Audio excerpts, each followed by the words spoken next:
Dans cette vidéo-là, je vais faire la division de 61 et 226 millièmes divisé par 12 et 1 dixième. Donc, la division, on ne peut pas travailler avec les nombres à virgule. Donc, ce qu'on va faire, c'est qu'il faut se souvenir que le signe de division, c'est comme une barre de fraction. Donc, on va juste réécrire cette division-là différemment. Donc, 61,226 que je vais vouloir diviser par 12,1. Donc, nous, on sait faire une division quand il n'y a pas de nombre décimal, nombre décimaux. Donc, c'est ça qu'on va essayer de faire ici.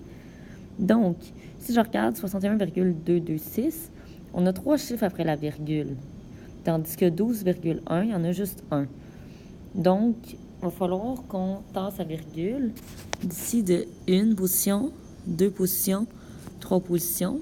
Donc, dans le fond, je fais fois 1000. Mais si je fais fois 1000 au numérateur, il faut que je le fasse au dénominateur aussi. Si j'ajoute des zéros ici pour m'aider, je peux en ajouter comme je veux. Là, je vais bouger de 1, 2, 3 ici. Donc, ce que je vais avoir comme nombre, c'est 61 226 qu'on va diviser ici par 12 100. Donc, je vais réécrire ça. Donc, 61 226 que je vais diviser par 12 100 et ça va me donner la même réponse. Donc, je n'ai pas après ça à bouger la virgule de ma réponse ou quoi que ce soit. Je vais simplement répondre comme ma réponse telle qu'elle va être. Donc, 61 226 divisé par 12 100.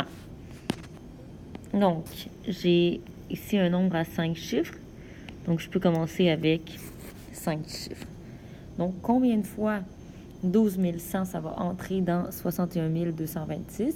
Donc, combien de paquets de 12 100 je peux faire?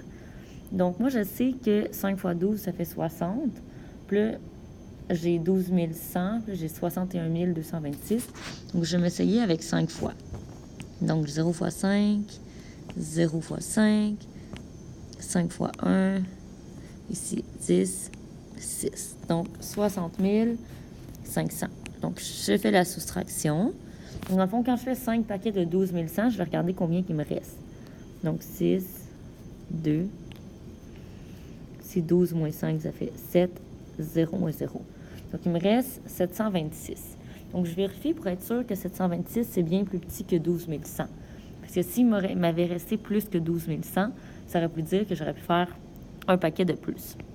Donc, je suis rendue à la partie décimale. Donc, je mets la virgule. Et la virgule, elle vient avec un 0. Donc, si 12 100, combien de fois ça rentre dans 7260? Donc, combien de paquets de 12 100 je peux faire avec 7260?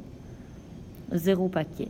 Donc, 0 fois 12 100, il me reste 7260. Quand je suis dans la partie décimale, j'ajoute un 0 chaque fois. Donc, 72 600. Donc, si je sais que 6 fois 12, ça fait 72. Puis j'ai 72 600, puis là, j'ai 12 100. Donc, 6 fois, ça va être le bon. Donc, 0 fois 6, 0 fois 6, 1 fois 6, 6 fois 2, 12, donc 7, et il ne me reste rien. Donc, 5 et 6 centièmes. Si je voulais me vérifier,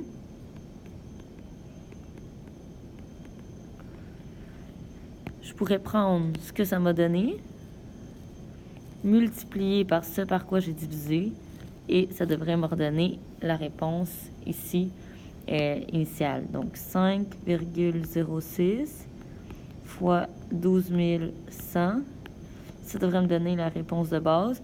Puis comme ça, je peux double vérifier mon calcul.